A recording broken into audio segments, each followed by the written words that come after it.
નમસ્કાર, આપ જોઈ રહ્યા છો એમજી લાઈવ ન્યૂઝ।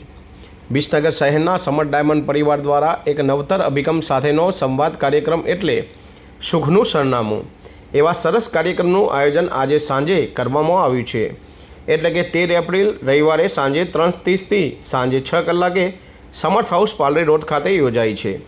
આ કાર્યક્રમના મુખ્ય ઉદ્દેશ પારિવારિક સંબંધોમાં સંવાદિતા લાવવી, ઘરના સભ્યો વચ્ચેની ફરિયાદોના તર્કબદ્ધ અને કાયમી ઉકેલ મેળવવા, બાળકોને દૂષણોથી બચાવવા અને સંસ્કારિતા કેળવવાનો રસ્તો સ્પષ્ટ કરવો। ફક્ત 2.5 કલાકનો આ કાર્યક્રમ વ્યસ્ત પરિવારો માટે ખાસ રચાયેલ છે। શહેરના સુજ્ઞ નાગરિકોને સમર ડાયમંડ દ્વારા વિનામૂલ્યે પ્રવેશ આપવામાં આવશે। જીવન વિદ્યા શિબિરોની સાથોસાથ હવે સુખનું સરનામું થકી એક નવી શરૂઆત તો અત્યારે જ નોંધણી કરાવી। રિપોર્ટર પ્રકાશ સોની, વિસનગર।